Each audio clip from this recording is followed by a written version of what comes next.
realmente isto ficou parado durante algum tempo, mas depois veio a machadada final, na minha perspectiva, com o Dr. Miguel Guimarães, Ordem dos Médicos, quando decide fazer uma rusga à idoneidade do serviço de formação e aparecem em 2014 os primeiros colegas, os médicos indiferenciados, que não tiveram lugar no internato médico. A partir daí, isso foi uma torneira aberta para os médicos indiferenciados. Estes médicos indiferenciados começam a precisar de ganhar a vida e começam a entrar em força nos serviços de urgência. E eu acho que todo este enquadramento não é. Portanto, há aqui, obviamente, vontade e uma agenda política no sentido de desmantelar o SNS. É claro que desde aí até agora muita coisa se passou.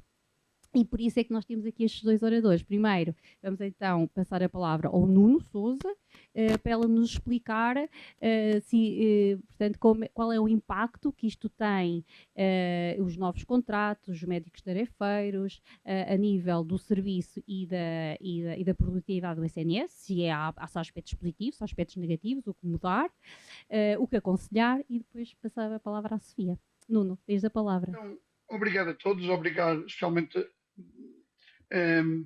ao Dr. Rafael Henriques, o convite para poder estar com vocês hoje. Agradeço também a hipótese de me terem permitido fazer isto por meios telemáticos, e eu explico. Estou a sair de 24 horas e o trajeto dos 156 quilómetros ou 160 quilómetros para Coimbra de ida e volta iria-me complicar a vida, e eu já há muitos anos atrás já tive um acidente a fazer uma destas aventuras. Obrigado pela hipótese que tiveram de me deixar de estar assim por meios telemáticos. Interrompem-me as vezes que quiserem.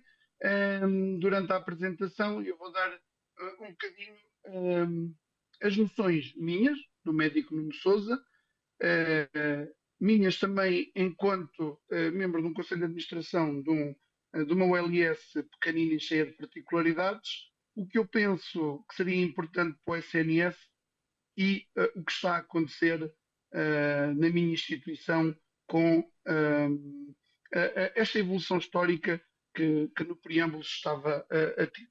Em primeiro lugar, só queria fazer aqui um disclaimer, não sei se conseguem ver, uma brincadeira. Portanto, eu já conheço o Noel desde que era caloiro, nos idos anos de 1997. Tive a honra de o ter como padrinho, e portanto, só aqui uma lembrança a isto. Escolhi esta foto, era menos comprometedora do que os gansos comigo nu a correr atrás dele, que corre muito rápido e que tinha roubado a minha capa. Mas então eu queria vos dar então um aspecto que vocês também tão bem conhecem, porque fazem as mesmas análises. E eu, quer macro, quer micro, e queria-vos falar sobre isto. Portanto, nós vivemos, e eu também vivo, neste espartilho, nesta compressão, em que de um lado temos os limites orçamentais que nos são impostos e que seria impossível nós concordarmos com eles, pela razão de que, como está do ponto de vista de Constituição Portuguesa, portanto, constitucionalmente definido, uma saúde universal e tendencialmente gratuita, eu quereria tratar todos os doentes em tempo útil, e por isso quereria um orçamento que me permitisse fazer, e que sabemos que os meios financeiros disponíveis são escassos e tem que se fazer escolhas, e é aqui que entra a gestão, muito difícil de fazer, e posso só dizer que me sinto tão comprimido e agastado com estas tarefas, só para terem uma noção, desde que entrei para este cargo, já vou no segundo antihipertensor.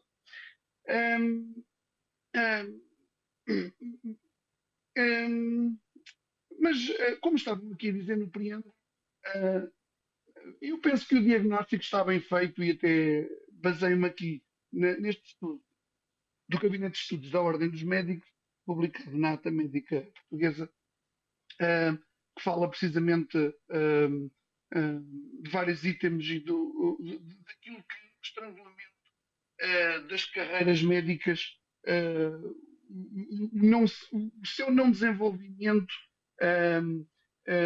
terem desistido da sua integração e progressões levou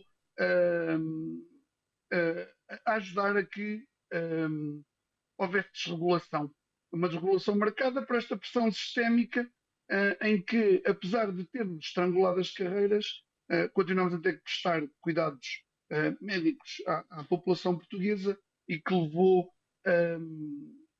à existência, como já vamos ver, dos serviços, tanto médicos, da prestação de serviços médicos. E depois, ainda vos chamar a atenção da realidade no terreno, da OLS, da Guarda, onde eu atinge ainda um limite operacional muito maior. Chamamos a atenção que estou numa zona geográfica de elevada dispersão geográfica, baixa densidade populacional, portanto, a OLS da Guarda cobre 5.323 km², são 12 concelhos distintos, o que leva a muitas dificuldades logísticas de gestão, como já vos vou dizer. Queria chamar esta atenção que penso que seja que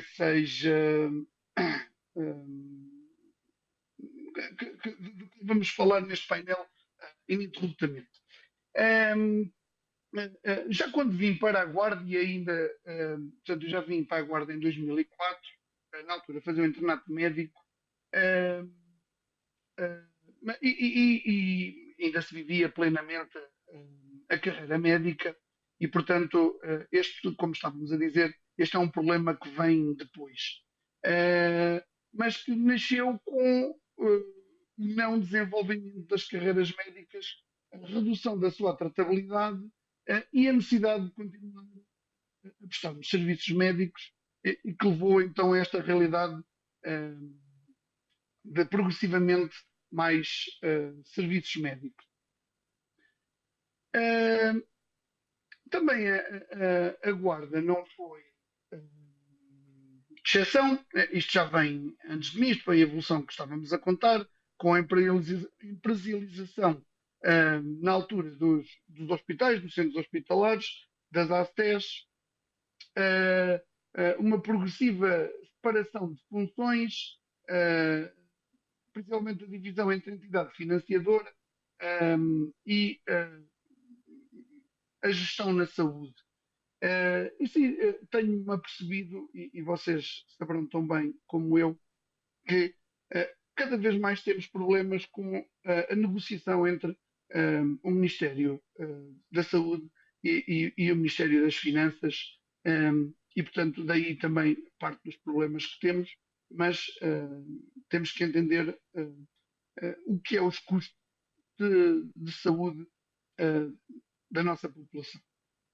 E portanto, ao ter-se retirado a tratabilidade das carreiras médicas, colocamos os médicos sobre esta dicotomia, decidir se vamos para uma carreira onde, como já estávamos a dizer, onde vou ser sujeito a um esforço maior, de um horário de trabalho em que ainda pressupõe a realização de horas extraordinárias, de um Serviço Nacional de Saúde tão deficitário a nível de recursos humanos para os serviços que tem que prestar, quando dizemos que a saúde é universal e tendencialmente garantida, quando, do ponto de vista central,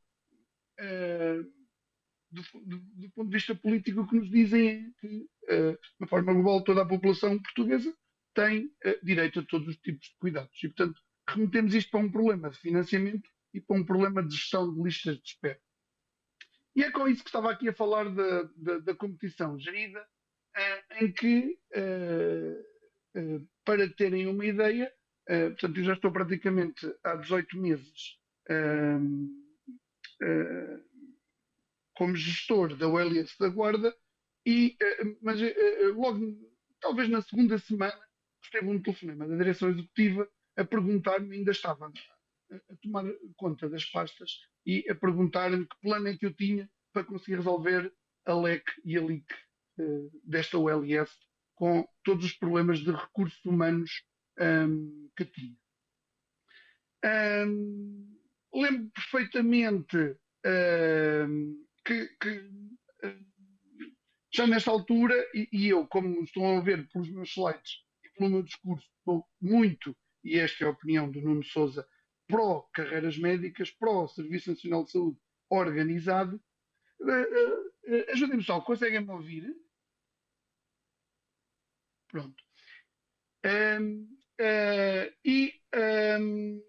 Realmente também me custa a mim ter visto esta diminuição da atratividade da carreira médica versus os serviços prestados, serviços médicos prestados sem vínculo estável, regular. Esta diminuição da atratividade levou à fuga dos médicos e dizia muitas vezes, e portanto eu fui assistindo ao longo dos anos, que estou na ULS, quando vi em 2004, eu próprio, portanto, agora eu tento receber todos os novos internos, tento falar com os médicos, pelo menos aqui à volta, que acabam a especialidade, tento receber quem quer cá ficar bem, ou eu, ou algum elemento do Conselho de Administração, mas na altura, só em termos de brincadeiras, quem me recebeu em 2004, quando eu vim para cá, foi o interno que era responsável por fazer a escala. Daí então, famigerada triagem, tinha pouca gente para a fazer, e portanto essa foi a pessoa que me recebeu e que me veio dizer que eu faria a passagem de ano, já me tinha sido destinado e nem eu nem sequer estava no hospital. Portanto, isto só para vos dizer que estou num sítio periférico, longe das regiões centrais, porventura com muitos itens que também servem de atratividade. Tenho outras vantagens, mas outras desvantagens. Acredito que muita gente queira ficar em Coimbra e pouca gente queira ficar na Guarda. Em termos em jeito de brincadeira, digo que realmente 4 carros aqui num semáforo é um grande engarrafamento. Ou, por exemplo, coisas como vivo na Covilhã, trabalho na Guarda, faço o caminho todos os dias e praticamente não me custa. É a meia hora, é um bocadinho mais, mas é a meia hora que o Dr. Miguel Monteiro falava na apresentação dele. E lembro-me que fiz recentemente formação em medicina intensiva no CHUC, vivia em Eiras e demorava mais tempo a chegar ao serviço, porque não só de Eiras tinha que fazer aquele caminho interior para fugir à Rua do Sal, como ainda tinha que estacionar o carro, na altura e não conseguia estacionar no Penedo da Meditação, e depois ir a pé para o serviço, e portanto acabava por levar mais tempo do que o tempo que demoro a fazer Covilhã Guarda. Isto para dizer que eu tenho também algumas atratividades cá. Mas isto, o facto de não conseguir recrutar pessoas e que se tem, especialmente médicos, e que se tem evidenciado ao longo dos anos, levou a que este hospital, como todos os hospitais que vocês conhecem, começassem a enfrentar riscos de ruptura do funcionamento dos serviços de urgência. Aqui a OLS da Guarda começou com problemas, essencialmente, no grupo de médicos que via os amarelos, azuis e verdes, o grupo AVA, e que começámos realmente a precarização por aqui. Isto já há mais de 15 anos, com a necessidade da contratação, na altura de empresas de contrato portanto, de trabalho provisório, e que já me lembro na altura de eu criticar, porque gostava muito entender que havia empresas que lucrassem com o trabalho dos médicos, portanto, muitas empresas ficavam com uma percentagem do seu ordenado, isto na altura ao início. passou por muitas fases, mas o que é certo é que, entretanto, houve necessidade aqui no Hospital da Guarda de se avançar, e neste momento comecei a ter também prestadores na área da medicina interna, prestadores na área da cirurgia geral, para completar as escalas. Uh, e isto deve-se ao facto de os concursos abrem e fecham e ficam desertos, infelizmente, muitos concursos consecutivos para muitas especialidades. Lembro perfeitamente que, pouco tempo depois, precisamente quando estava já a pensar na resolução dos problemas da Liga, estava em reunião com a Comissão dos Blocos, com o coordenador do Bloco Central, que é um associado vosso, e estávamos a falar, e estava precisamente a falar de quanto eu preferia as carreiras versus a contratação da prestação de serviços, mas chegávamos à conclusão de que, quiséssemos ter os serviços e oferecê-los à população, teríamos que enverdar por este caminho. Nós já tínhamos um serviço de prestadores, que era o serviço de urologia, que funciona muito bem, e que eu sei exatamente, eu sei mais ou menos o que eles vão fazendo também ao longo do ano, sei o que é que eles conseguem entregar. Eles mesmo assim têm conseguido aumentar, agora também conseguiram colocar mais um elemento na equipa e o máximo que eu lhes consigo dar é mais diferenciação técnico-científica, como por exemplo agora a aquisição recente do laser ao lume. Mas já existia, tive que progredir para também oftalmologia, e nós que tradicionalmente não tínhamos oftalmologia há muitos, muitos anos, há 6 anos, 7 anos que não se operavam cataratas cá, começámos a fazer graças às empresas de prestadores. Entretanto, vamos também no mesmo um bocadinho menos tempo, mas também na centrologia, também vamos avançar nisto. Para aqui também queria vos dizer que até o tipo de contratação com os médicos prestadores está a mudar um pouco. Uh, uh, e, portanto, inicialmente nós contratávamos os médicos a um preço hora, toda a gente tinha noção do mercado e da pouca ou da menor disponibilidade dos médicos de virem aqui para o interior e, portanto, de haver um escalar do preço hora, que vocês também conhecem, e que éramos um pouco vítimas e que estávamos sempre a pedir à ADE as atualizações do preço hora e que a ADE chegou a um ponto em que, como é óbvio, começou a colocar-nos limitações. Além do mais, como já vamos ver a seguir, mas começo já por falar, um dos problemas que tem a contratação da prestação de serviços é precisamente o vínculo precário, que também tem que ver com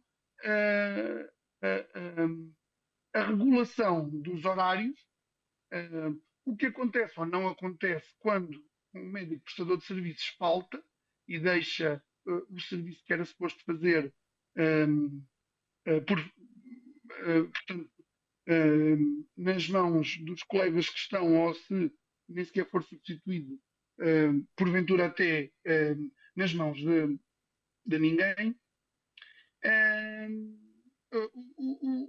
O ser difícil de colocá-los numa estrutura hierárquica que permite um desempenho, um elevado desempenho, com uma progressão técnico-científica. Fruto de todas essas coisas que estou a dizer, os vários hospitais estão a mudar, e porventura, eu ainda não tenho, mas porventura terei que mudar também para as novas formas de contratação. E só para terem uma ideia, e de forma muito, e principalmente sendo transparente em todas as fases, por uma questão até de conseguir pagar aos prestadores a tempo e horas e para não estar dependente do serviço de compras, logística e património, eu tenho os prestadores colocados no RHV, portanto, o programa que gera os vencimentos de toda a estrutura, e realmente facilitou-nos muito a gestão. Inicialmente a CSS estranhou um pouco ver a quantidade de médicos que subitamente começaram a trabalhar no Hospital da Guarda, mas depois quando se aperceberam que era um serviço de prestação de serviços, não houve mais problemas e permite ser transparente, está lá todos os médicos e permite processar as horas a tempo. Mas isto não chegando e havendo estes riscos que vos estava a contar previamente, das hierarquias, do que se pode contratualizar, de eventuais faltas, apesar de eu gostar muito dos prestadores que tenho e agradecer imenso aos prestadores da área da urologia, em que tenho um serviço que considero muito bom, ou da área de ginecologia e obstetrícia, não sei se já vos contaram, mas conseguimos abrir instalações novas recentemente, de obras que estavam há muito tempo a decorrer e que neste momento temos condições para a maternidade, portanto, para o ato de nascer na Guarda, muito boas e também está a atrair não só mais partos por dia, mas também mais profissionais de saúde e temos já uma escala daqui a nada há 2 anos sem nenhum dia de interregno.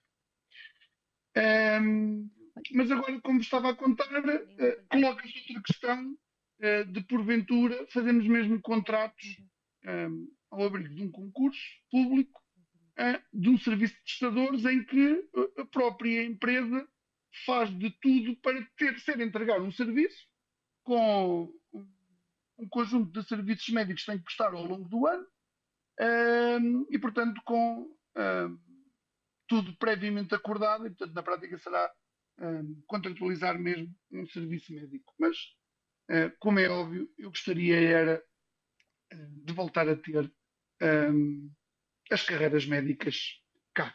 Até porque, como estava a dizer, e tendo os médicos noção do mercado, Nuno, tu não te importas, acabam por só levar. para... Nuno. Olha, só Sim, para poderes orientar melhor o teu exercício e a tua apresentação, são 5 minutinhos mais, está bem? Que é para darmos a vez aos outros ok, colegas. ok. Está Então, bem? sim, eu avanço assim rapidamente. Obrigada. E estava-vos a contar que o grande problema é os custos que têm que ver com a realização da medicina nestes moldes. E, portanto, eu tinha tirado da internet aqui este estudo de 2017, imaginem que este agora explodiu muito mais, e, portanto, como estava a contar, isto tem que ver com as dificuldades, então, que agora os serviços têm de funcionarem desta maneira, quer na capacidade formativa da formação de novos internos, quer nas estruturas hierárquicas que permitam colocar os médicos a fazer ou em diferenciação técnico-científica e a descapitalização dos recursos humanos próprios das instituições.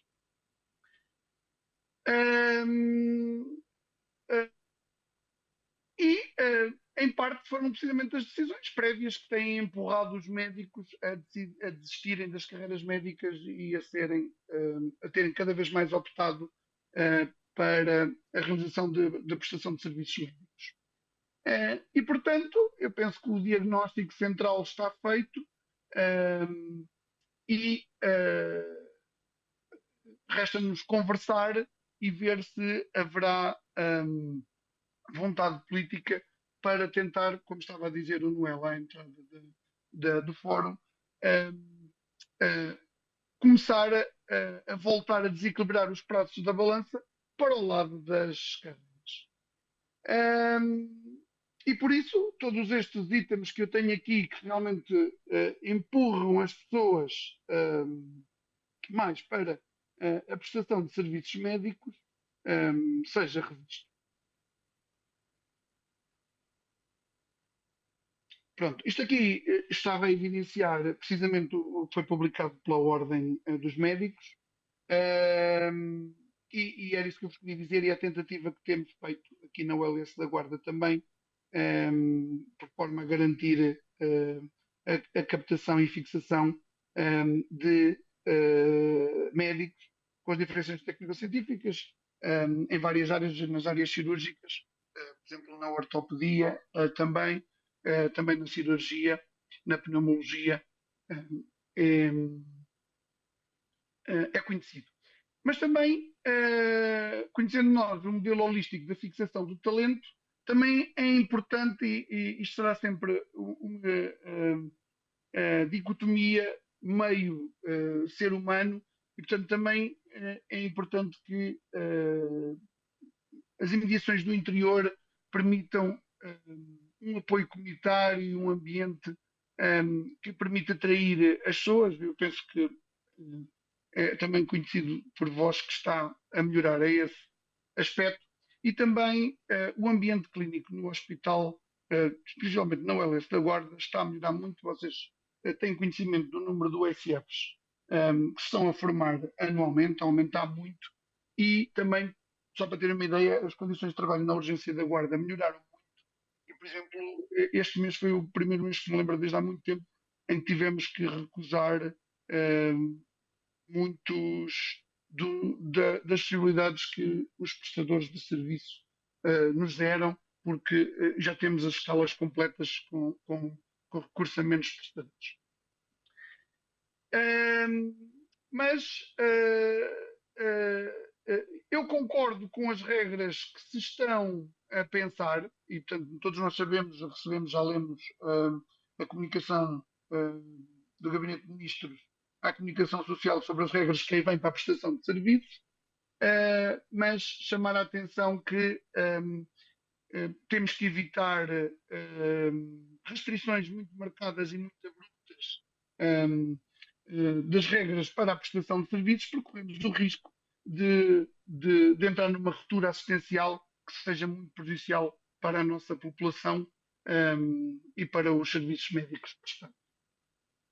E, portanto, a minha ideia, penso também seja um bocadinho a vossa ideia de como entrar num círculo virtuoso para o SNS. Depois, para a frente, me dirão também da vossa ideia. E, portanto, cada vez mais o que estou a tentar é optimizar a logística e os recursos dentro de casa e tendo aproveitado a vinda já cá de duas secretárias de Estado e da senhora Ministra, também apresentei algumas ideias minhas deste CA também de como tornar a carreira médica mais atrativa, como podemos aumentar os incentivos para a fixação de médicos no interior. Do ponto de vista do ambiente, eles já existem. Grande parte das nossas comunidades, portanto, dos nossos municípios, já têm protocolos connosco para incrementar o ordenado dos médicos que aceitem trabalhar, portanto, nos centros de saúde dos municípios que fizeram este protocolo, mas também nós sugerimos incentivos financeiros e eles podem ser tanto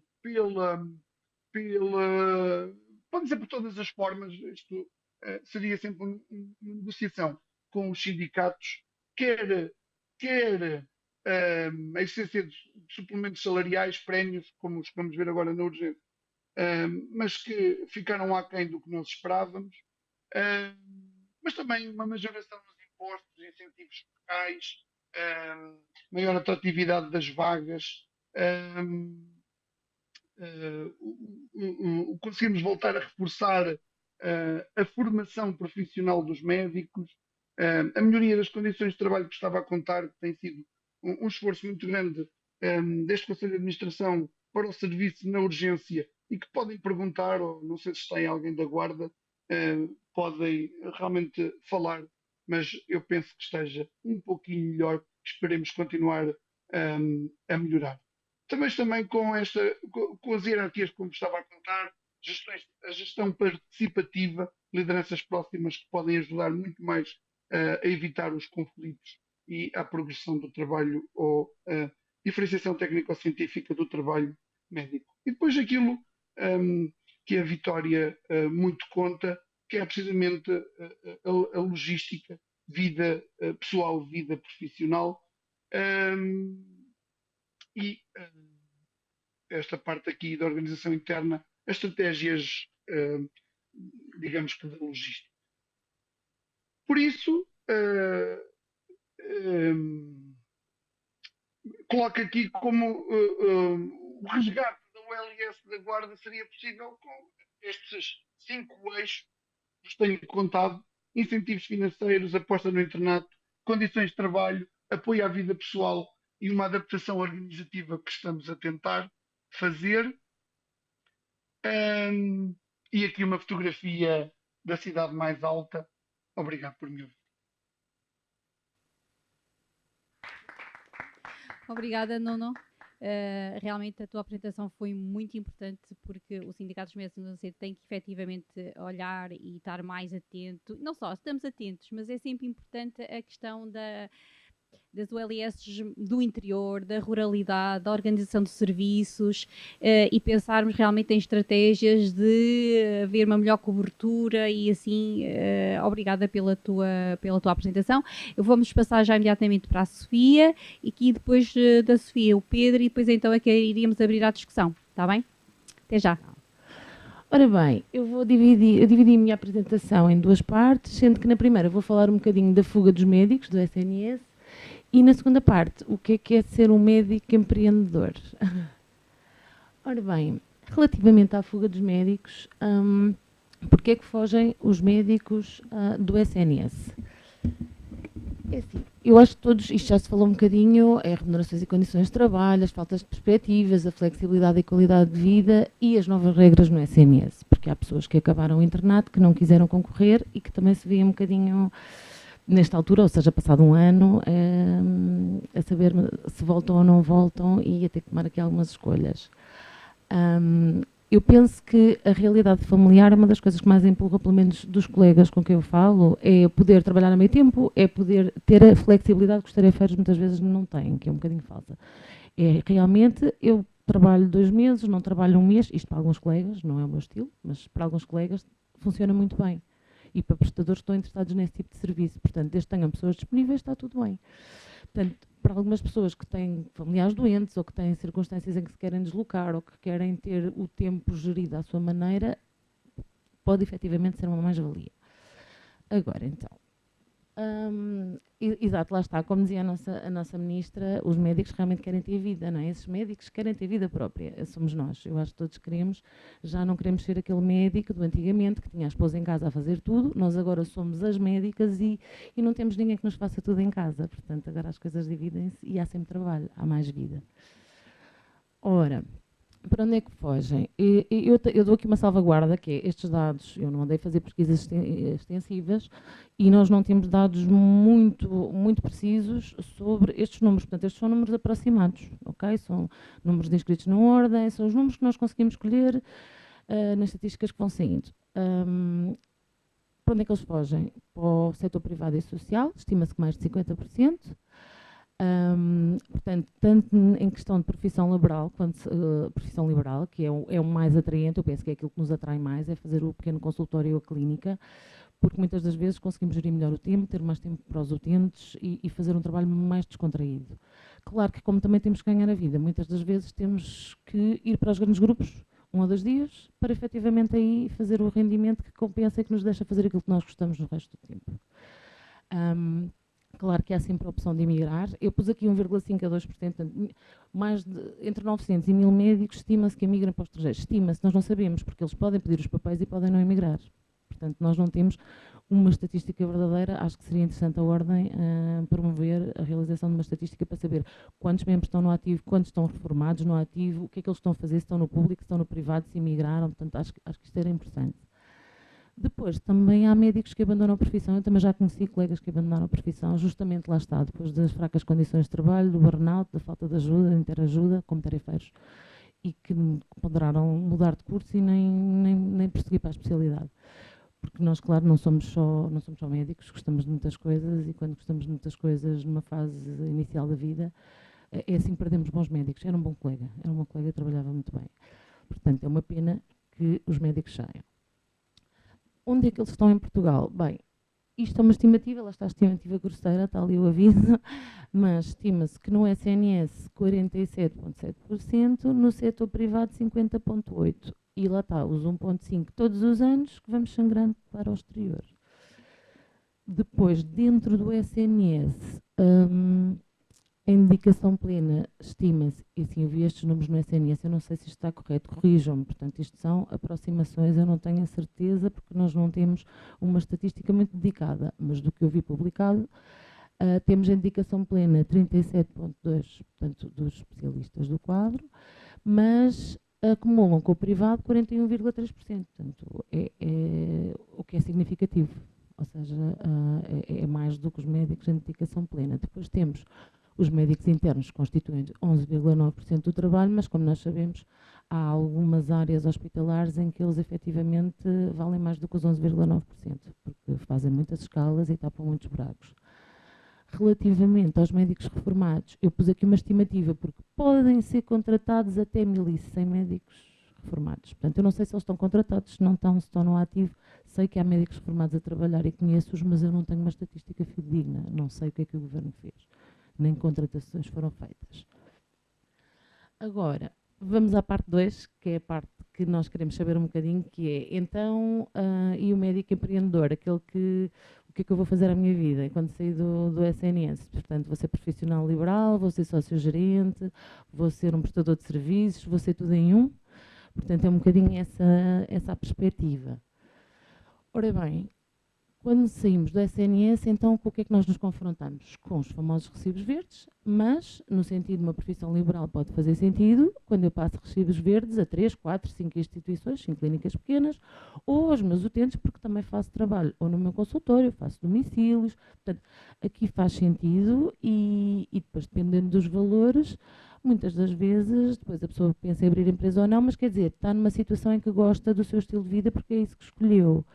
Agora, o que é que acontece? Muitas das vezes nós saímos ali da profissão liberal em que realmente nos sentimos bem e em que nos sentimos donos do nosso tempo e da nossa vida e vemos empurrados para a prestação de serviços, mas como na maior parte dos casos temos receio de abrir empresa ou não sabemos o suficiente, vamos prestar serviços a uma empresa prestadora de serviços, portanto, que está a lucrar com a nossa mão de obra. A outra opção, e eu acho que esta opção é uma opção mais saudável, é abrir então a empresa própria, que neste momento até é relativamente fácil, é preciso encontrarmos um bom contabilista, que é para não acontecerem assim alguns percalços pelo caminho. Portanto, aqui na empresa própria, o médico também tem algumas vantagens face ao regime dos recibos verdes, porque é sócio-gerente, mas também é trabalhador, está coberto pela Segurança Social, faz descontos, portanto, pode se tornar bastante interessante. Ora, porquê? Lá está aqui. Porquê abrir empresa própria? Por causa da otimização fiscal, porque o IRC só é taxado sobre lucros, portanto, nós normalmente temos sempre coisas em que gastar, formações, livros, coisas que nos interessam e que em vez de saírem do nosso ordenado podem sair como despesa pela empresa. Portanto, nós não precisamos ter lucro no final do ano, nós podemos utilizá-lo da forma mais sensata e não pagar imposto e nem ser taxado no nosso ordenado. Portanto, isto torna-se atrativo, como é óbvio. Até porque o IRC, nos escalões mais baixos, é 17,5%, portanto, é muito atrativo. Dedução de despesas. Eu diria que não será muito ético, mas é legal. Ou não é legal, doutor? O Fernando Santos também veio dizer que descontava 2 vezes com o contrato que lhe fizeram como selecionador. Esta afirmação que aqui está é uma falácia, porque eu que pela minha empresa pago IRC, mas eu sou trabalhador da empresa e tenho que ir buscar um salário. Como é que vocês fazem essa gestão? Também pagam IRS. Claro, IRS e segurança. Sim, mas no salário, o que eu estou a dizer é que aquele extra que eu vou tirar à empresa, não o estou a tirar do meu salário. Os livros, a formação, as deslocações, os carros. Ou seja, atenção. Sim, não, mas a questão é, nós somos forçados a abrir a empresa no momento em que trabalhamos para um grande grupo, mas já vamos falar um bocadinho disso. Independentemente dos lucros ou dos planos ou do sentido que faça a empresa.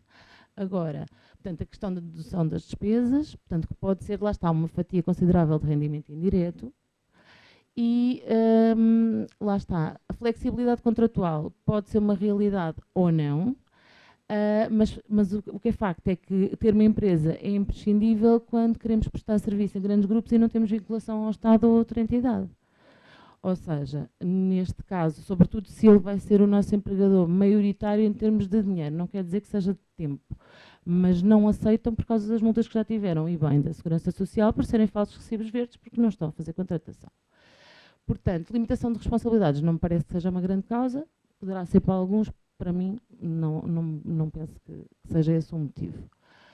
Agora, se compensa, lá está, teoricamente, isto é que não faz muito sentido, porque supostamente nós, para termos uma empresa que faça sentido, devíamos ter pelo menos um rendimento anual de 50.000 euros. Mas o que é facto é que, na prática, quando nós não temos grandes custos fixos, nem andamos a fazer investimentos, portanto, nós somos a mão de obra e nós somos o capital da empresa, nós abrimos a empresa porquê? Porque lá está, permite receber um ordenado baixo, um ordenado, por exemplo, de 1.000 euros fixos, permite-me, lá está, deduzir as despesas e já estou ali protegida e com segurança social paga e já posso fazer outros espaços ou atender esporadicamente clientes com recibo verde, porque não estou a competir comigo própria enquanto empresa. Pelo menos foi o que me disse uma advogada. Ou seja, pelo menos temos proteção na doença, ou seja, já não é tão precário assim. Não deixa de ser precário, mas pelo menos lá está, a questão das despesas. Agora, empresas da área da saúde, aqui é que eu não consegui mesmo dados, ou seja, as empresas da área da saúde, 99,8% são efetivamente micro e pequenas empresas. Agora, e também sabemos pela consulta dos dados no INE, através do Pordata, porque o INE é assim um bocadinho difícil de pesquisar, que há 12.523 empresas registradas com o CAI de Clínica Geral, em ambulatório, e 22.167 clínicas especializadas. O que é que isto nos diz? Não nos diz grande coisa porque não diferencia os prestadores, portanto, se é individual ou não, portanto, se é uma empresa em nome individual ou não, e nem sabemos se estão sobrepostas. Portanto, eu não sei o número real de prestadores médicos efetivos, porque ali em cima estão dentistas, estão outro tipo de clínicas. Portanto, estes dados eu não consigo ter, mas sabemos que este tipo de empresas individuais e microempresas têm aumentado e, portanto, é o que os números mostram nos últimos anos. Agora, dados sobre médicos com empresa individual, esses eu não tenho, mas certamente estarão a aumentar, pelo menos pelos amigos e pelas pessoas que eu conheço à minha volta. Ora bem, para terminar, as empresas individuais nestas condições são recibos verdes alternativos.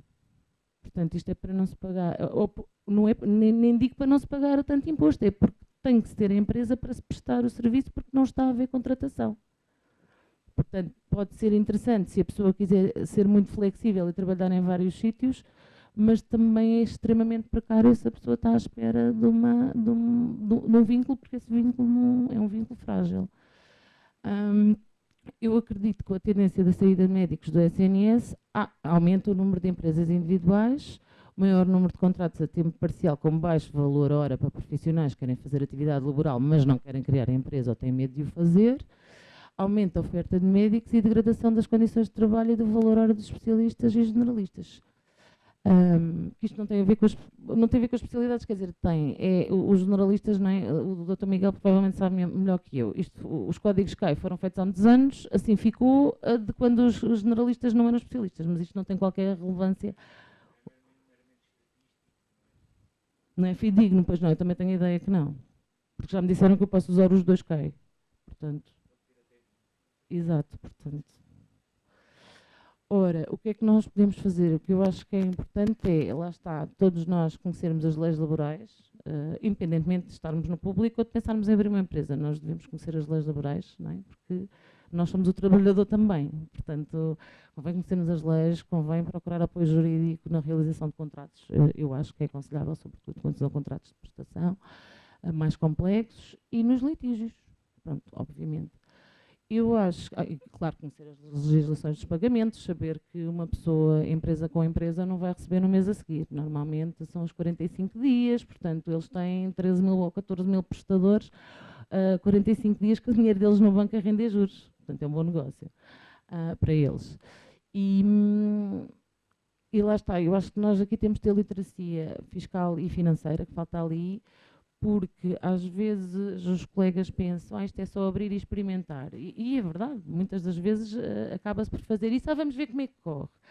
Mas eu acho que é importante, se calhar, antes de se meterem nisto, claro, assim, eu meti-me nisto um bocadinho assim também, porque eu estava a recibos verdes e de repente reabri a empresa para recomeçar, porque me disseram, não tem que ser com a empresa, doutora. E eu, ok, tudo bem, porque já tinha uma empresa e tenho um contabilista de confiança e tudo bem, já lá vão 2 meses e ainda não tenho a empresa aberta, ok? Portanto, porque alterei os estatutos, aquelas coisas. Portanto, eu acho que antes da aventura convém conhecer muito bem para onde se vai, o que se vai, ter várias ofertas, experimentar vários empregadores, porque se é para abrir empresa, então é para perceber que mercado é que temos e, sobretudo, não deixar de desvalorizar o nosso trabalho. Porque eu acho que tem que haver limites. É como diz uma amiga minha que não tirou a especialidade, mas que trabalha em urgência, que agora está a fazer teleconsulta, e ela diz, e ela era muito boa em urgência, tanto que o hospital privado foi roubá-la ao hospital de Faro. Mas ela diz, não trabalhos por menos de 50 horas, era o que faltava, por 30 e pouco ganho eu. Nem penses nisso.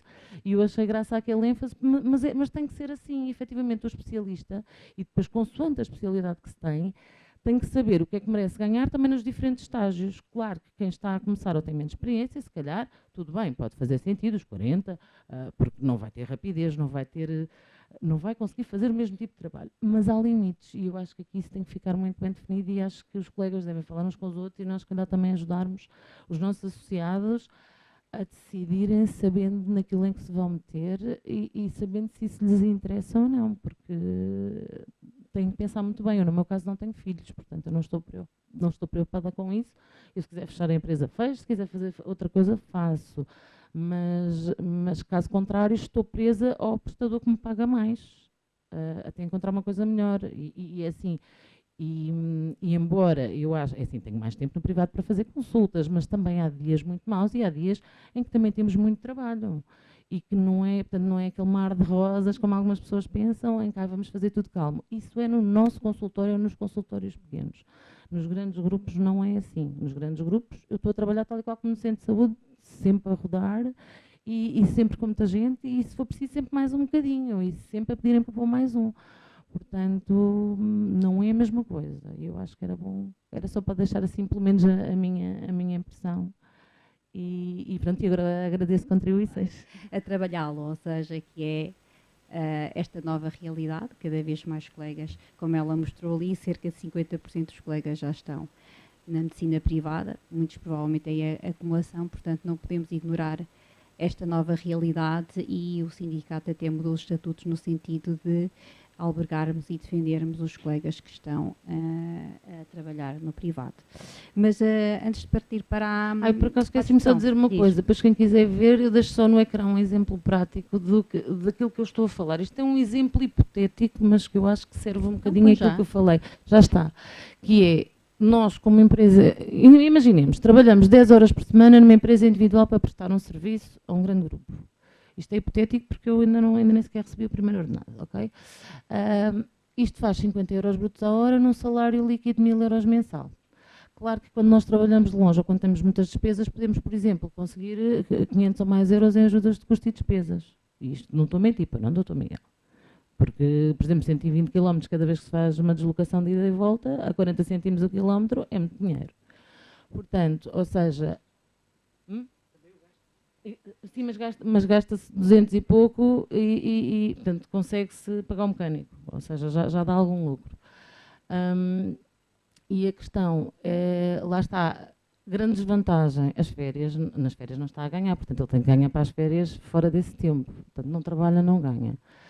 Agora, quem não quer fazer a empresa e arranja, porque eu não sei se vocês souberam, mas eu, por exemplo, já tive amigas a mandar-me isso, há empresas a oferecer este contrato de 10 horas em teleconsulta para a pessoa depois poder fazer os recibos verdes.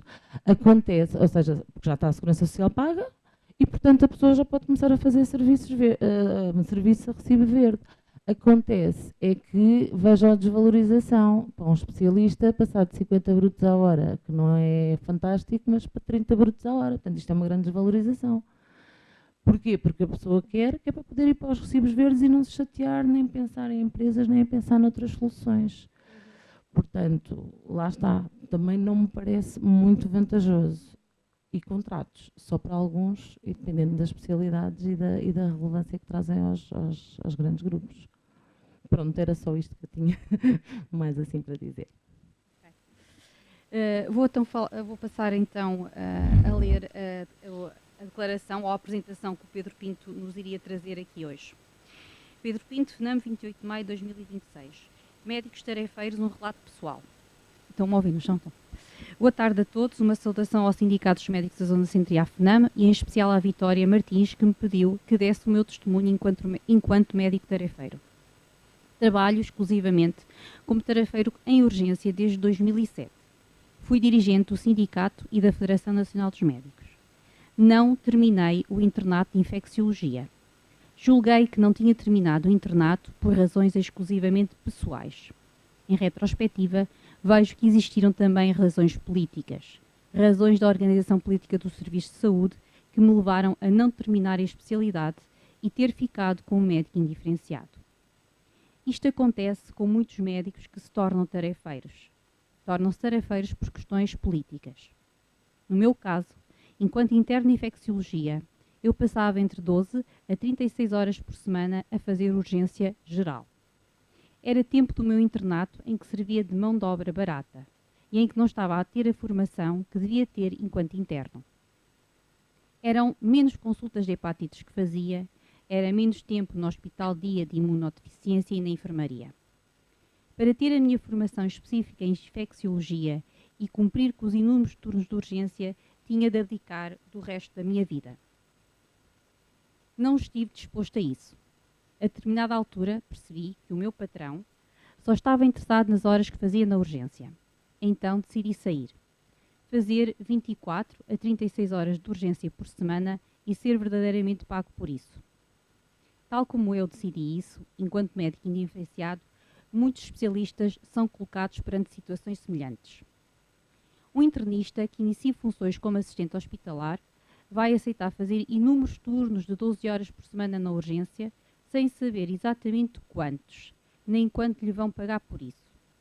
Um cirurgião geral está perante uma situação semelhante. É natural que o médico fique tentado a trabalhar à tarefa, porque deste modo consegue organizar o seu tempo e consegue dizer não. Mas esta é uma pseudo-solução individual para problemas coletivos. No meu ponto de vista muito pessoal, existem dois problemas essenciais que levam um médico a ser tarefeiro. O primeiro é a desvalorização da carreira médica nos últimos 20 a 25 anos. O segundo é a organização anacrónica dos serviços de urgência, seguindo um modelo que servia nos anos 80 do século passado, mas que precisa de ser alterado passado quase 50 anos. Creio que todos concordamos que ser tarefeiro é mau. É um vínculo laboral precário, a valorização do salário do trabalho à tarefa é quase aparente. São menos 2 salários por ano, subsídio de férias e 13º mês. Se não se trabalha em férias, não se ganha. A contribuição para a segurança social é paga na totalidade pelo trabalhador. Sobra apenas a facilidade em dizer não, e isso vale muito.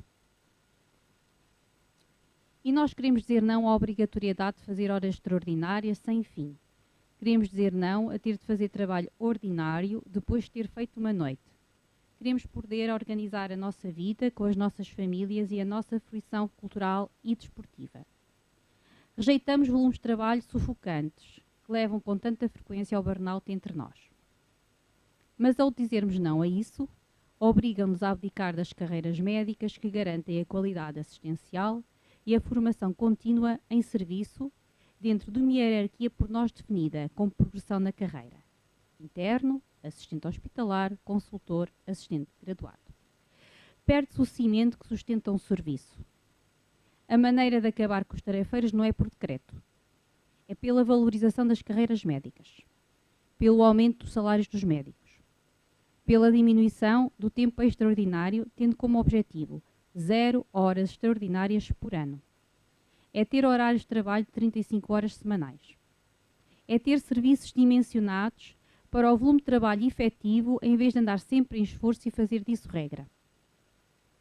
No que respeita à organização das urgências, na minha opinião pessoal, a recém-criada especialidade de urgência pode vir a fazer parte da solução, se a oportunidade for bem aproveitada. Continuamos a organizar as urgências como organizávamos há 50 anos, altura em que as urgências tinham a porta fechada e os doentes tinham que tocar à campainha à noite para ser atendidos. Havia um grupo de médicos que, nesse dia, ficava 24 horas no hospital e atendia quem aparecia. Dormia-se a noite toda. E se apareciam 2 doentes, dizia-se que tinha sido um turno mau. A procura dos serviços de urgência, as expectativas da população que servimos, a organização multidisciplinar do trabalho médico, tudo mudou nestes 50 anos. O serviço de urgência tem, no meu entender, ter um corpo clínico dedicado, deve ser valorizado e privilegiado o trabalho médico ordinário nas enfermarias e em consulta. E esses médicos não devem ir 1 ou 2 vezes por semana à urgência passar 12 ou 24 horas. Cada serviço deve ter um hospital de dia, que funcione das 8 às 17 horas ou das 8 às 20 horas, onde possam atender os seus doentes com descompensação da sua doença crónica. Deve haver um médico residente em cada serviço que possa receber doentes vindos do SU. Mas, no meu entender, a esmagadora maioria dos doentes no SU têm de ser observados por um médico especialista em urgência, que eu não sou, apesar da minha experiência, com formação em trauma e emergência. Isto liberta os restantes médicos para o trabalho ordinário, que é o mais produtivo, com menos stress emocional, sem serem precisas horas extraordinárias intermináveis. Em resumo, eu quero acabar com os tarefeiros. Para isso, é preciso dignificar e valorizar o trabalho médico e reorganizar os serviços de urgência. Agradeço a oportunidade que me foi dada. Um abraço a todos. Pedro Pinto.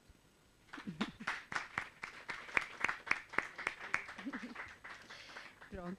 Agradeço ao Pedro Pinto. A Patrícia vai levar o agradecimento do SMDC.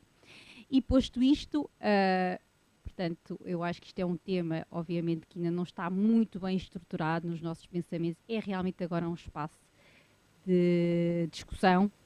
É um tema que a Federação Nacional dos Médicos tem, obviamente, alguma dificuldade em abordar, até porque não é isto que defendemos. Nós defendemos um Serviço Nacional de Saúde, defendemos saúde para todos, defendemos democraticidade, defendemos justiça, defendemos carreiras, mas infelizmente não é essa a realidade que temos.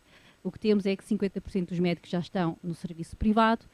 Temos, efetivamente, que estes médicos no privado, nem tudo é um mar de rosas. Como disse a Sofia, há aqui muitos alçapões, há aqui muitas armadilhas em que os colegas médicos poderão entrar. Podemos dizer, sim, se foi uma escolha deles, será que foi mesmo uma escolha deles? Já vimos que, se calhar, muitos são empurrados atendendo às condições políticas e sociais em que vivemos. E a incapacidade deste governo, e nomeadamente no que temos, neste governo próximo, não temos realmente a ideia de ter um Serviço Nacional de Saúde para todos, mas antes uma liberalização da saúde. Perante isto, força, façam as perguntas que quiserem, digam o que vai na vossa alma, o que é que acham aqui destes testemunhos, quer do Nuno Sousa, quer da Sofia e quer do Pedro Pinto. Em relação ao testemunho do colega Pedro Pinto, acho que ele faz um resumo extraordinário daquilo que eu imagino que seja a dúvida de quem sai, ainda antes de sair do SNS e ir para... desculpem e passo a palavra, tarefeiro, que é uma palavra que acho que não agrada a ninguém, mas que é mais fácil de reconhecer, digamos assim, e que é real, é verdade. Quem é que quer ser tarefeiro? Se fossem criadas condições, eu tenho dúvidas que algum médico quisesse ser tarefeiro. Eu conheço alguns tarefeiros com quem privei e privo de perto e que passei pela dificuldade de decisão. Eu tenho uma amiga que é tarefeira neste momento, super especializada, ok? É uma cirurgiã dedicada a uma área muito específica e que investiu na sua carreira e se especializou e que faz um trabalho espetacular, reconhecidíssimo pelos pares e que saiu. Portanto, tarefeiro não são médicos indiferenciados, como às vezes querem fazer corresponder. Tarefeiro é um médico que, muitas das vezes não querendo, decidiu, quase para evitar um burnout, para evitar mais consultas de psiquiatria e afins, sair e procurar uma vida melhor.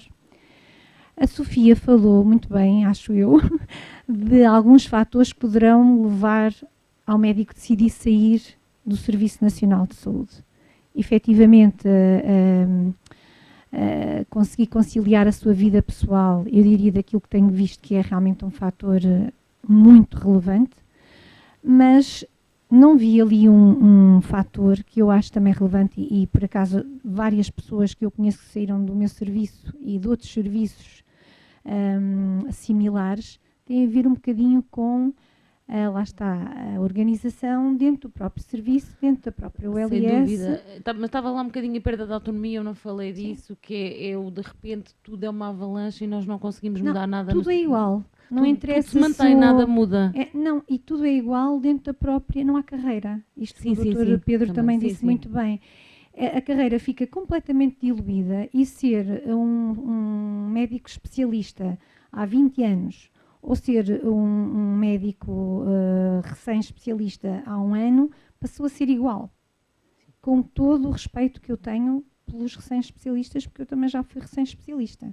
E muito respeito mesmo pelos médicos internos, que tal como o Dr. Pedro disse, quer dizer, os serviços de urgência, ele desistiu da especialidade porque passava a vida na urgência. Ele quase tirou a especialidade de urgência, ainda não existia na altura, não é? Portanto, falta também ali as vias intermédias, o reconhecimento do trabalhador por aquilo que dá à casa, aquilo que dá aos doentes, as horas infidáveis, como vimos na primeira mesa, não são ressarcidas.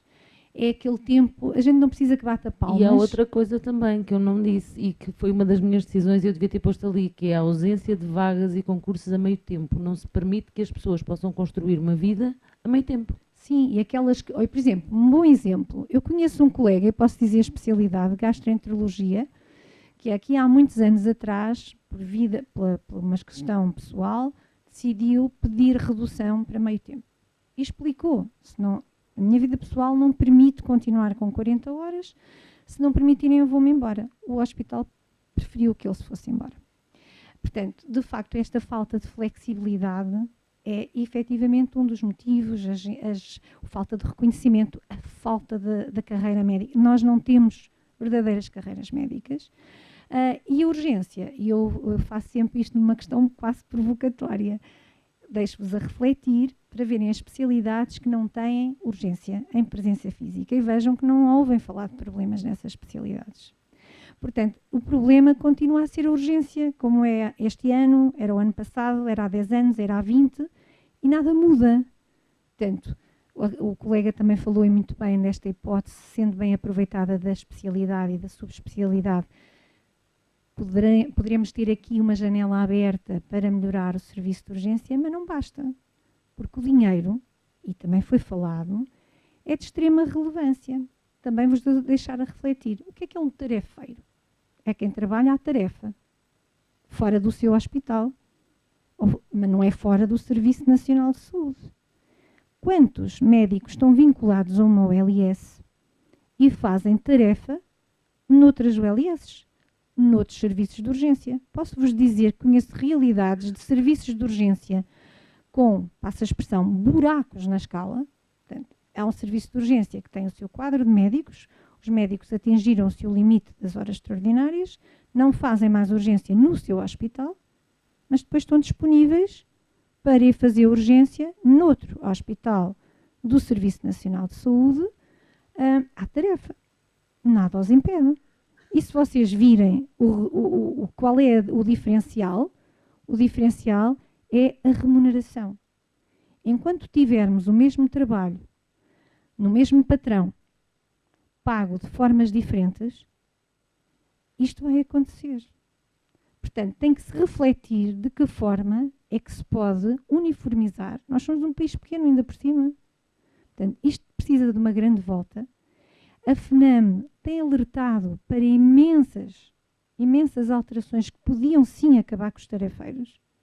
As 35 horas que permitiam a conciliação com a família, com a vida pessoal. A própria integração dos internos na carreira médica. Os internos, tudo o que fazem e dão ao Serviço Nacional de Saúde, o que é que se vê? Nada. Então, eles não é? Nem sequer aquele tempo que trabalharam imenso. Então, no serviço de saúde, no serviço de urgência que depende imenso deles, conta-lhes 0 um dia mais tarde. Portanto, a exclusividade iria atrair seguramente, voltar à exclusividade iria criar equipas muito mais coesas, muito mais diferenciadas, iríamos sim ter uma carreira médica mais valorizada e conseguiríamos ter no mesmo serviço de urgência, no mesmo serviço, o médico interno, o médico recém-especialista, o médico especialista, graduado, o graduado sénior.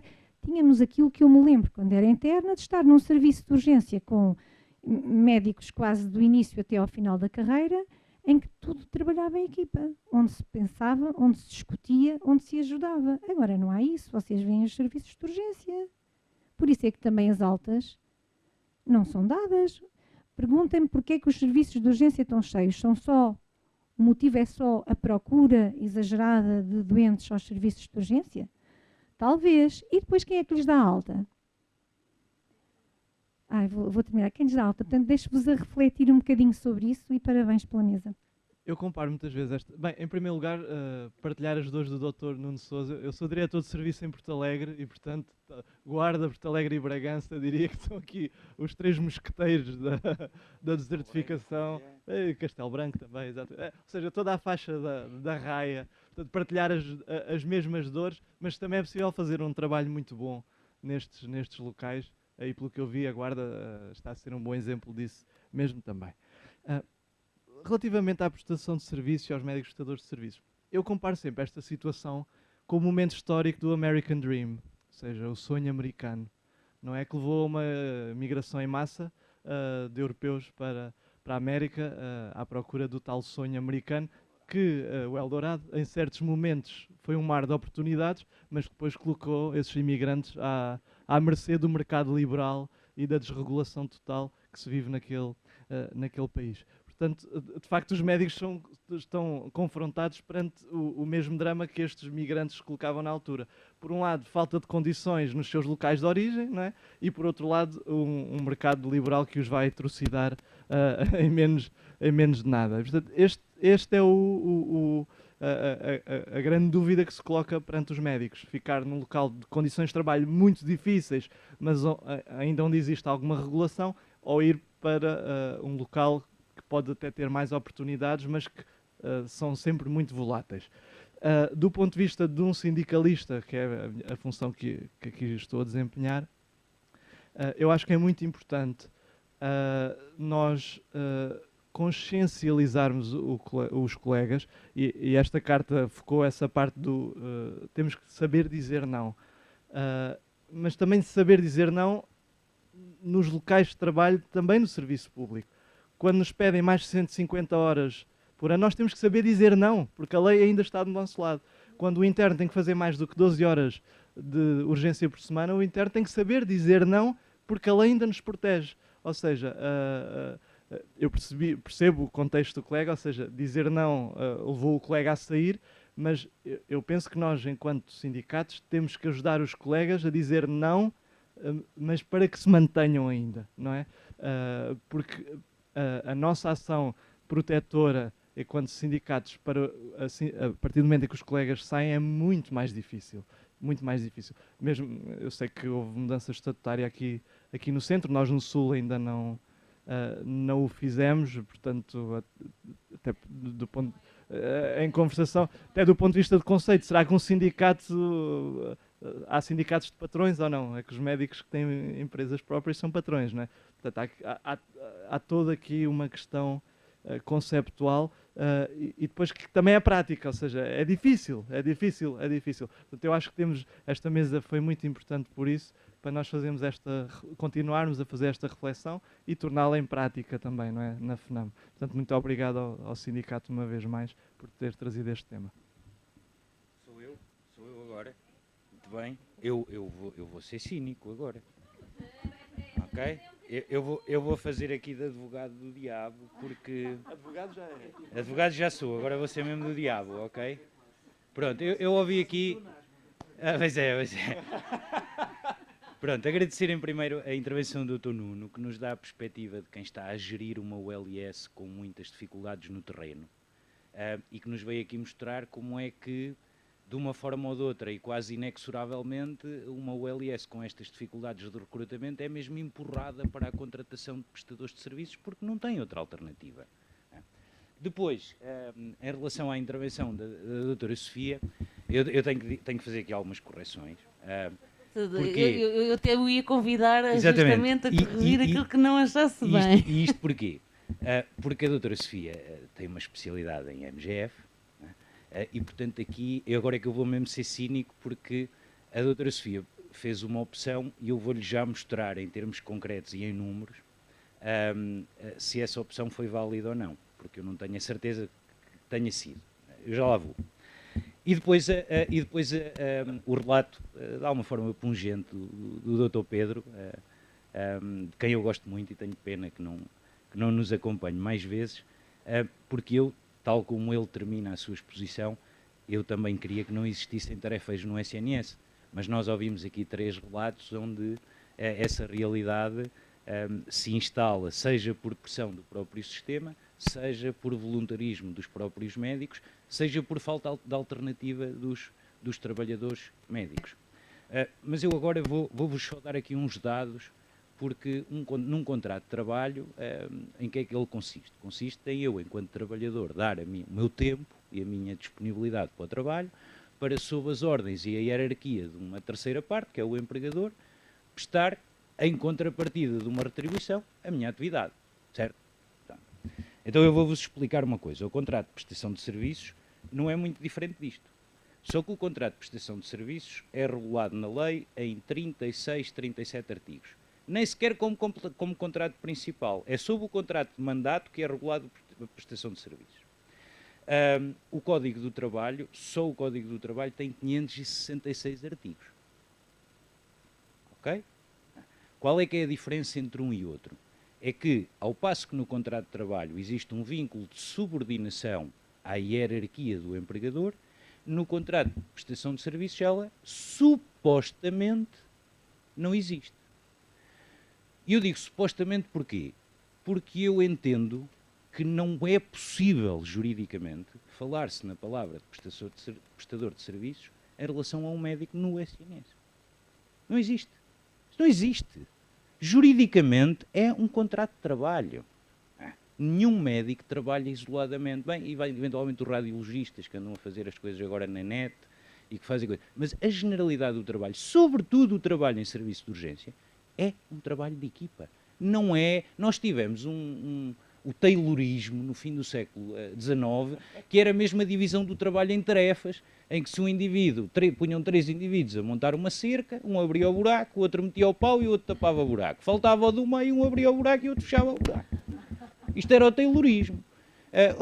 Dividir a profissão médica em tarefa é algo, sobretudo quando é enquadrado no serviço de urgência, seja ela externa, interna, unidade de cuidados intensivos ou unidade de cuidados intermédios, é uma aberração legal. Isto são claramente falsos contratos de trabalho e não há distinção nenhuma entre ser um empresário em nome individual ou ser um subcontratado de uma empresa. É exatamente a mesma coisa. É a mesma coisa. A natureza do contrato de trabalho está lá espelhada. É um trabalho de equipa, não é tarefizável. Esta é a realidade. E então nós temos de nos perguntar como é que isto surgiu nestas 3 dimensões. Vimos aqui que, de um ponto de vista gestionário, tendo em conta as dificuldades de recursos, a transferência de orçamentos, etc., é muito difícil e, portanto, esta é uma via de tapar buracos em muitas instituições. Vimos o relato do Dr. Pedro que nos diz, bom, eu fui empurrado para isto, e vimos o relato da Dra. Sofia que diz, não, eu optei por isto. Eu agora vou-vos pôr as coisas em termos daquilo que é a contrapartida da prestação de trabalho, que é a principal obrigação que decorre para o trabalhador e o principal direito do trabalhador, que é o direito à retribuição. Ok? Então eu dou-vos um exemplo. Como é que se precariza a carreira médica? Em 2002, estamos a entrar no euro, um médico nas 42 horas em indicação exclusiva ganhava 3.072 euros por mês. A preços de hoje, isso equivaleria a 4.800 euros. Isto é exatamente o que a OCDE diz que deve ser o salário de um profissional médico em início de carreira, ou seja, o equivalente a 3 salários médios nacionais, no mínimo para início de carreira. Ora, hoje em dia, Em 2002, nós tínhamos as 42 horas em dedicação exclusiva, trabalhávamos 12 horas em serviço de urgência, tínhamos mais 12 em trabalho extraordinário. Por cada ano de trabalho que fazíamos, tínhamos 25% de compensação para efeito de tempo de serviço para cálculo da reforma. Trabalhávamos apenas no SNS, tínhamos um suplemento para fazer só isso, para não haver aqui multitrabalho, para não haver aqui os turbomédicos, se quisermos. Dedicávamos a nossa vida à carreira, a cada 3 anos subíamos horizontalmente na nossa tabela salarial. Já agora deixemos só uma nota, isto foi suspenso em 2005, estamos em 2026, em 21 anos um médico pelo regime antigo devia ter subido 7 vezes, na realidade a generalidade subiu 1, 2 e com sorte alguns subiram 3 posições remuneratórias. A subida horizontal no primeiro grau da carreira é impossível, porque nós transitamos mais rapidamente para o graduado do que temos os pontos para se ADAP para subir um bocadinho. Os valores de cada posição remuneratória são cada vez mais absurdos, portanto estamos a falar de 100 e poucos euros por cada subida. Paralelamente, hoje, o que é que nós temos? Nós, de há 2 anos para cá, temos uma dedicação plena, que teve uma adesão maciça, em que basicamente se foi trocar dinheiro por direitos. Perdeu-se o descanso compensatório de trabalho noturno, aumentou-se o trabalho extraordinário para as 250 horas, permite-se que o trabalhador seja de uma instituição e que vá prestar trabalho de urgência à outra se ela ficar a menos de 30 km da instituição de origem. Enfim, isto para quem faz urgência. E depois acontece esta coisa extraordinária. É que, de facto, aumentaram o salário do trabalhador médico e um médico em início de carreira, hoje na dedicação plena, entra logo a ganhar 4.428 euros. Portanto, não estamos muito longe dos 4.777 de 2002, da dedicação exclusiva. Retirando as 2 horas por semana, a coisa não está muito longe desde os últimos 2 anos na dedicação plena. Agora, vou-vos fazer a comparação para um tarefeiro. E vou escolher um médico de medicina interna, uma das especialidades que constitui a espinha dorsal do SNS e que está a viver um período de crise séria, justamente por causa da penosidade associada à própria profissão. Sim, porque um médico de medicina interna, só se for, ou se não tiver bom da cabeça, é que anda a fazer 24 horas de urgência mesmo no seu local de trabalho. Ok? Então eu dou-vos um exemplo. Este médico acabou agora a especialidade, está a concorrer, já tem na cabeça que vai aderir à dedicação plena e que vai ter este salário. Ele vai ter 22 dias úteis de férias, em 2002 já agora tinha 25, e mais um por cada 10 anos, e em função da idade mais um, até aos 39 mais um, até aos 49 mais um, até aos 59 mais um. E ainda tinha as férias frias. Agora tem 22 dias úteis de férias, tem os mesmos 13 feriados do que qualquer trabalhador, e portanto ele em média vai fazer entre 1.800 e 1.880 horas de trabalho por ano a trabalhar 40 horas por semana. Isto vai custar, ele vai ganhar então 61.930 euros por ano. Em termos líquidos, e sem contar aqui depois com as deduções específicas, ou seja, só descontando a taxa média de IRS, mais as contribuições para a Segurança Social, ele por estas 1.800 horas vai ganhar 38.600 euros líquidos. Depois com os descontos, bonificações, isto vai ali para os 41, 42, depende também do agregado familiar e da composição da sua estrutura própria. Ora, agora eu pergunto-vos assim, este médico de medicina interna tem este contrato à espera. Como tarefeiro, facilmente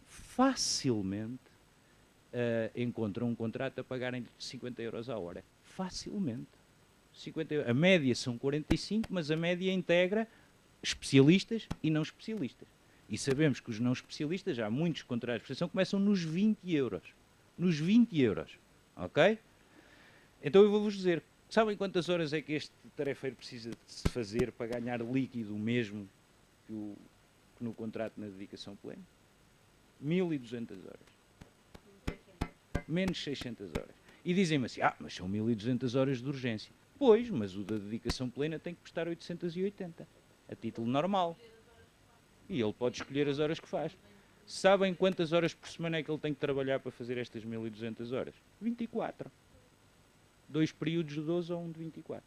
É isto. 47 semanas por ano. Já nem estou a incluir as 52 semanas. Portanto, já estou a considerar que ele vai trabalhar só 11 meses e vai ter também os feriados. E, portanto, esta é a diferença. E, portanto, digam-me assim, como é que isto não pode destruir a carreira? Claro que destrói a carreira. Porque este médico, se quiser fazer as mesmas 40 horas por semana, vai ganhar o dobro. Não é? Em vez de ganhar 40, consegue ganhar 80. Pronto, mas se for inteligente, ganha em tempo e ganha em vida. São opções. Mas a questão é, o sistema então está a incentivar que este especialista queira ser voluntariamente tarefeiro. E estou a falar de 50 euros a hora.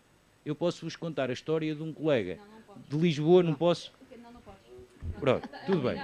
Então agora deixa-me só fazer uma última nota para vos mostrar como nós no SNS já temos solução para o problema. É que nós estamos a fazer a comparação com a área hospitalar do serviço de urgência. Mas se formos para uma USF, então a coisa já não é assim. Pois, mas, Miguel, não podemos mesmo. Okay. Já é 1h30 Pronto, isto e é só ainda para temos mais dizer, gente a isto é só para rematar. Numa USF, atualmente, em que o médico contratualize 5 Cs em início de carreira, e essa USF tenha um IDE na casa dos 70%, se ele fizer 20 domicílios por mês, vai ganhar 101 mil euros por ano. Mas tem que Isto trabalhar com 40 horas. TSU, E tem que não, tem que trabalhar 37 horas e meia e não faz trabalho extraordinário. Isto mas não equivale, trabalha a 20, é o que eu estou a dizer. Não com há opções a meio. com TSU, isto equivale a 126 mil euros por ano. Para um tarefeiro conseguir fazer 126 mil euros brutos por ano, tem que trabalhar mais de 50 horas por semana. Olha, eu tenho que ir então fazer contas contigo, porque eu não ganho isso. Então Pois na minha USF a minha tutora também não ganhava isso. Não ganho. Eu fiz agora o IRS. E tem Sei quanto é que ganho. pagas, já está tudo. E aqui são 1660 horas por ano. E tenho 5 Cs e tenho IDE de 72. Mas não faço 20 domicílios por mês. Há-me fazer essas contas. Eu faço. Tenho-as aqui. Bem. E portanto, a minha questão aqui é, então, tendo em conta esta realidade salarial e de pagamento da prestação de serviços, a questão que se coloca é, o Estado gasta muito mais com um prestador de serviços por menos horas de trabalho do que aquelas que gasta com um trabalhador. E aquilo que nós temos que questionar é, então se o Estado, com um prestador de serviços, tem capacidade monetária para fazer esta despesa, por que razão é que as condições salariais da carreira não são mais atrativas? E, portanto, nisto nós vemos... E com isto nos ficamos. Obrigada, Miguel. O almoço vai Exato. Agora falta o Noel. O almoço vamos despedir. O Miguel deixou-me um minuto. Desculpa. Eu disse que ia ser assim. Primeiro gostava de agradecer a todos, um abraço especial ao Nuno, amigo de longuíssima data, e desejo-lhe coragem nestas funções, porque não pode ser fácil, e é bom, eu acho que o que é importante aqui, principalmente nestes fóruns, é conseguirmos pôr do outro lado, porque é fácil nós colocarmos e fazermos como aquela representação africana, dizer, não, eu não quero ver, não quero ouvir, SNS, e não sei porque é que isso há, isso não devia haver, prestadores, claro que é, para fechar e é para acabar. E não nos colocarmos e percebermos porque é que as coisas acontecem. E que às vezes não é por vontade, às vezes não é sequer por vontade de quem contrata. Não é, e há motivos atendíveis para quem prefere tomar essa opção e, portanto, nada na vida é preto e branco e é preciso percebermos as matizes de tudo ao que levou a esta situação, que é, acho que todos podemos aqui perceber, infeliz. Portanto, pelo menos nas dimensões que toma, porque haver prestação de serviços per si, haverá com certeza situações em que será desejável, ou pelo menos aceitável. Agora, sustentar um serviço, como estamos aqui a fazer, na prestação de serviços, tornando dependente de algo que não é hierarquizado, não tem regulação e que é só precário, isso é que não pode ser. É disso é que nós somos contra. E eu admiro a coragem de quem veio falar sobre a sua situação, porque sabe que vir aqui um sindicato falar disto é um ambiente hostil para este tipo de circunstância e há que perceber. E eu chamo a Mas atenção atenção para que isso. eu não estou no público e no privado, portanto Sim, eu acho que estou não, muito bem. Eu não mesmo estou aqui assim, a há que compartilhar notar, coisas. acho que temos Não que respeito ter, quem ter faz. atenção, porque mesmo dentro do sindicato há quem desconsidere os médicos prestadores de serviços como causadores dos seus próprios problemas, porque são desinteressados. Há pessoas que interpretam desse. Claro que não são, e por isso é que eu estou a dizer. Eu já vou chegar a essa conclusão. Que são desinteressados, alguns dizem que são mercenários, porque ganham muito mais, que não têm compromisso ético com o Serviço Nacional de Saúde, senão não saíam. Eu não embarco nesse Eu discurso. conheço quem tenha saído porque não havia a especialidade de urgência e disseram que quero ir Pronto. fazer urgência. E Mas, não quero mas eu fazer acho outra que o especialidade. compromisso ético Por exemplo. existe da parte do Estado, que tem que dar condições suficientes para que os médicos desejem estar no Serviço Nacional de Saúde. O Serviço Nacional de Saúde não tem que ser um refúgio e, portanto, eu desaprovo completamente esta solução de achar que limitar artificialmente a remuneração do prestador de serviço que é a solução para tudo. Porque torna o Serviço Nacional de Saúde o refúgio, torna aquilo que é impossível de escapar. A intenção é, não, vamos limitar tudo aquilo que é as alternativas ao Serviço Nacional de Saúde, porque então terão que ir para o Serviço Nacional de Saúde. O Serviço Nacional de Saúde não tem que ser algo para onde tem que se ir, tem que ser algo para onde se deseja ir, até porque isso nunca resultará. Nós, neste momento, temos prestadores de serviços, mas não faltam vagas para a formação geral, não faltam vagas para a formação especializada, não faltam vagas para os médicos especialistas. Não é por faltarem vagas e, portanto, aqui a questão é que há pessoas, e nós não temos que ser paternalistas e dizer, não, eles não estão a ver bem, eles no SNS é que estavam bem. As pessoas são adultas e sabem, e as pessoas é que têm que saber onde é que estão melhores. E, portanto, se havendo alternativas, estão a ir para ser prestadores de serviços, é porque o SNS não está a ser capacitado daquilo que deveria, na medida certa, para atrair esses médicos. É nisso é que nos devemos centrar e não na questão de limitar o pagamento aos prestadores, porque isso é um falso problema. Isso é só... Provavelmente os prestadores de serviços estão a ser remunerados no nível daquilo que é o mínimo que os outros médicos deveriam ser remunerados. Portanto, estamos a atuar ao contrário. Temos que nos chegar àquilo que é a bitola tem que ser a suficiente para termos médicos de serviço no Serviço Nacional de Saúde e não cairmos nesta armadilha do conforto de achar, olha, agora que vai haver agora que os médicos vão ser obrigados a ir para o Serviço Nacional de Saúde, não vai resultar e vai nos trazer ainda mais problemas, como disse bem o Nuno. Há serviços inteiros, porque não é só o serviço de urgência. Há serviços inteiros que funcionam só como prestação de serviços e portanto, não vamos agora, depois de criada a situação, achar que com meia dúzia de palavras num comunicado no Conselho de Ministros que se vai resolver o problema, porque há sempre alguém que acha que tem a solução na ponta da caneta, que os outros é que foram sempre tontos e que só não fizeram isso porque eram parvos.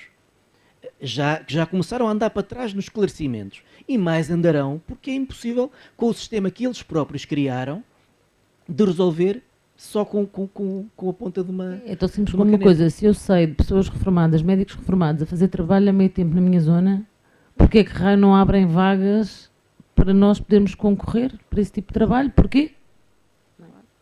Bom, Não é uma questão de É dinheiro. tudo? Pronto, é realmente 1h30, no entanto não queria deixar de dar a última palavra aos nossos oradores para poderem comentar alguma destas do que a plateia aqui nos veio trazer. A Sofia ou o Nuno estão à vontade. Nuno, queres dizer alguma coisa? O Nuno, exato, foi o que eu pensei, o Nuno está a precisar de dormir, não está fácil, não é? Não, está tudo bem. Não, eu concordo com tudo o que foi dito. Eu tinha acabado de dizer. O LS da Guarda, se acabarmos de um dia para o outro com os serviços prestadores, digo já que há dois serviços que se distinguem automaticamente, que é a urologia e a oftalmologia, praticamente. Ou pelo menos a capacidade cirúrgica desaparece logo completamente. Por isso sim, eu espero que as coisas sejam feitas escalonadas e, acima de tudo, como eu disse, que se equilibre os braços da balança e que as carreiras médicas sejam atrativas o suficiente para não estarmos com esta desregulação. E que aliás, de futuro, aquilo que se pretende fazer com a saúde e provavelmente com a saúde baseada em valor, não se vai compadecer também com a liberalização total da medicina, porque vai precisar precisamente de muito trabalho em equipa e muita hierarquia e priorizações de trabalho. Vai ter que funcionar exatamente como funcionam os USFs, provavelmente. E eu não estou a ver uma USF modelo C, isso agora leva-nos a muitas conversas, estar muito preocupada em atingir muitos objetivos. Portanto, isso agora leva-nos a muitas... Lá está, não saíamos de cá hoje, por isso também não vos quero... obrigado pela oportunidade e até sempre. Obrigada, obrigada, obrigada.